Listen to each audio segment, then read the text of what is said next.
At least one Ukrainian missile has struck the headquarters of Russia's Black Sea Navy in the Crimean port of Sevastopol. And this is coming as the Kremlin says it's unavoidable that tensions would grow between Kyiv and its European allies amid an escalating dispute between Ukraine and Poland, sparked by disagreements over grain exports. But while the U.S. says it stands with Ukraine at this time, U.S. President Joe Biden stated this during a bilateral meeting with Ukrainian President Volodymyr Zelenskyy. We have more in this report. President Joe Biden has held a bilateral meeting with Ukrainian President Volodymyr Zelenskyy at the White House. At the meeting, U.S. President Joe Biden promised another tranche of U.S. security assistance to Ukraine. Together, a coalition of more than 50 countries, to help Ukraine defend itself, and it's critical. And that's why, together with our partners in Ukraine, we have provided humanitarian aid as well as tens of millions of people with food, clean water, and so much more. And that's why we've begun the process of formalizing our long-term commitment to Ukraine's security alongside the G7 and with other partners. And that's why we supported just and lasting peace, one that respects Ukrainian sovereignty and its territorial integrity. In reaction, President Zelenskyy said he was grateful for the support his country has received from the United States. We greatly appreciate the vital assistance provided by the United States to Ukraine to combat Russian terror, really terror.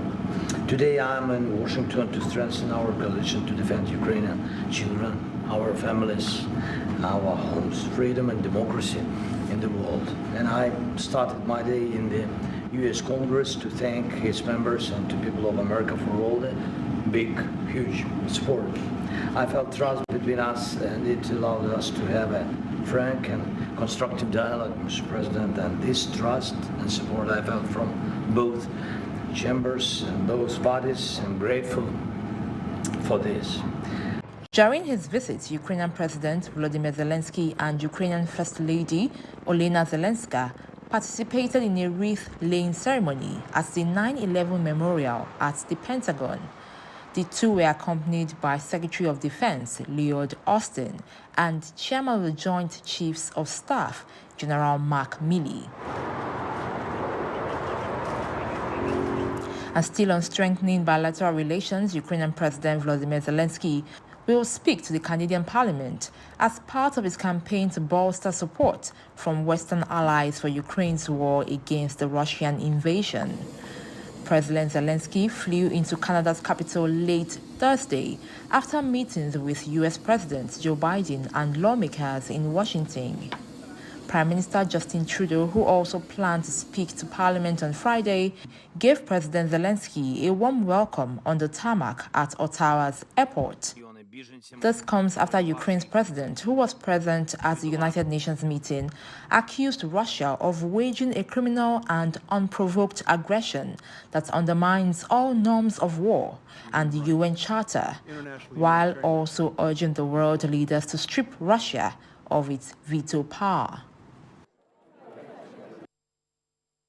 Global affairs analyst Ambrose Igboke joins me now for more on President Zelenskyy's continuous trips to rally support for his country as the Russia-Ukraine war continues. Thank you for joining us on the news this hour. This war is going to be 2 years and about 5 months from now. And though the U.S. has again declared unyielding support for Ukraine, there are already domestic political fights threatening aid funding. Do you think the world is already growing weary of the war in Europe? Just before the United Nations General Assembly that was held in New York this week, we had the G20 summit that was held in India just recently. And remember what happened in that G20 summit, where the members, some Western members, pushed for a very strong statement condemning the invasion of Ukraine by Russia. And other members said no, that's not what they came there for. They came there for economic reasons, and that was watered down Russia was not mentioned, Ukraine was not mentioned. That was a setback for a push by the West and a little victory for Russia. Now, when we look at the reasons for the war, you see, the big five members of the permanent members of the Security Council of the United Nations are the five major terrors of the world. They are above the law in international convention. And that is why they behave anyhow, they do anyhow they want. France has been running Francophone countries in Africa and causing all kinds of wars, all kinds of exploitation, all kinds of coups, all kinds of change of government in sovereign nations of Africa. Nothing was done. America, on its own part, have also gone ahead to invade sovereign nations like Iraq, have gone ahead to invade even Panama, Cuba. The history is replete with that since after the Second World War. Nothing happened to it. We also had Britain invading places like Guantanamo and like Gibraltar, and annexing some of it. Nothing has happened. Now Russia has invaded Ukraine. Nothing happened. It invaded in 2014 also. It invaded another country. Nothing happened. So the big five have been doing that over the years. So Russia's own is not an exception. It's just one of the belligerent nature of the veto power nations, permanent members of the Security Council, who think nothing as that. China on its own part also have been trying to take over. The other country, Taiwan, and there have been aggressions all over. So what it means is that while there are some members are more important than others when it comes to the United Nations, and the big five who are members or the permanent members of the Security Council do whatever they want and get away with it. So this is not the first time, and it won't be the last. So Ukraine going around, junketting the world, going to America, which is the greatest usurper of sovereign nations around the world, or going to Britain and all those things, it will not solve the problem. The problem can be solved only by the Russians and the Ukrainians themselves. They sit around the table and talk. But well, it's hard to tell if that sitting around the table will happen. The United General Assembly this year only had U.S.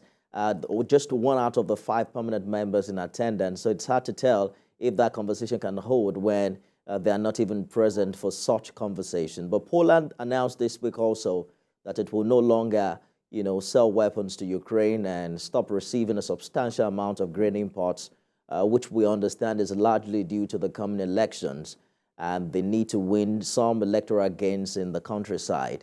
U.S. and Poland are perhaps some of the biggest supporters of Ukraine. What's the implication of what seems a withdrawal of support on Ukraine and its war with Russia?